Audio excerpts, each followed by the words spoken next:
No matter how well you follow your diet or fitness routine, there is usually some cheating and lying involved. Now, most of us have tried at least one quick fix to drop weight for good: fasting or eliminating certain foods and nutrients from our diet, only to gain the weight back, often packing on even more pounds. Is there a surefire way to lose weight and ditch diets and exercise forever? You may not know the word bariatric, but you will know of people who have had this weight loss treatment.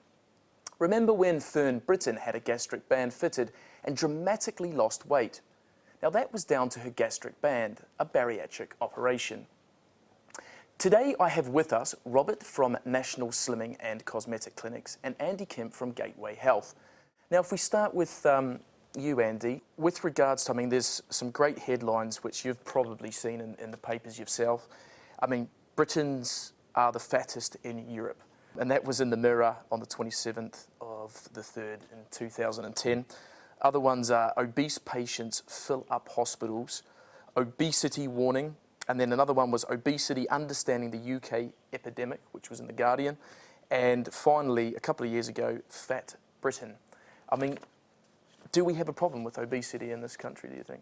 We do. Obesity is a problem that comes from basically poor diet and exercise. You know, it is a simple calculation. Calories in, calories out. More calories in than out, then you put weight on. It's quite simple. What's difficult is how to redress that balance. And if children learn bad habits as they're growing up, and they think that fast food is a treat, as opposed to something that's simply there because you can't get anywhere else and get some food, then you're starting with a problem then very, very early. I went to the Vitality Show and I presented in front of a number of consumers with a nutritionist and a fitness trainer, and we talked a little bit about the myths around bariatric surgery, and there was the myth around, is surgery a quick fix, which a lot of people think, and I'm pretty sure you're going to tell me otherwise. I think surgery, firstly, is always the last resort. It is always the last resort. Most patients that we see will have a history of swing diet. We call it swing dieting. So they'll have lost weight, as you already described, and then put the weight back on later. And they've tried and tried and tried, to the point whereby they get so big that actually the body works against them. And now the body, if they do lose weight, is telling them that actually they should be back at the weight that they were started at, and so the body works against you at that point. At which point, the predictor is it's very, very difficult then through diet and exercise alone. Some people can do it, but they're quite rare, and you need something to give you a hand, and that's basically what the bariatric procedure then does, is it gives you a hook to hang your hat on. Andy, if I was looking for bariatric surgery, how would I go about finding a good quality clinic? Probably the best way is on the internet. There's an organisation called the National Institute of Obesity Programme Practice Standards, NIOPS, that's there to help you. And essentially you want to know the results of that clinic with that surgeon and that team that are going to look after you. Not something that's been done in Australia or America or even another clinic in the UK. You want to know what that clinic has done and what their results are.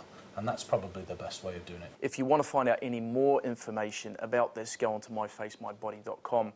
But it's now time to hit the streets. The My Face My Body crew decided to do a bit of research in Liverpool and find out what Northerners thought about their appearance and what prevented them from walking into a cosmetic clinic.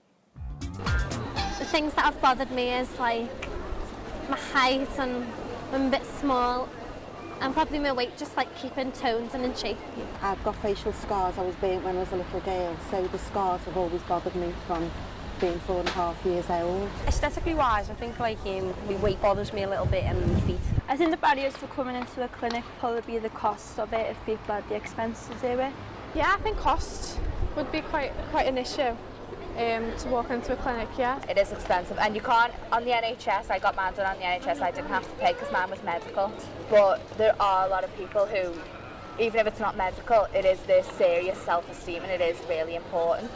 I don't think people are vain if they get surgery, because it's just helping them live the life. If they're insecure about something, it's just making them more confident with themselves. I think if something's good, go for it. If it helps you to feel better, go for it.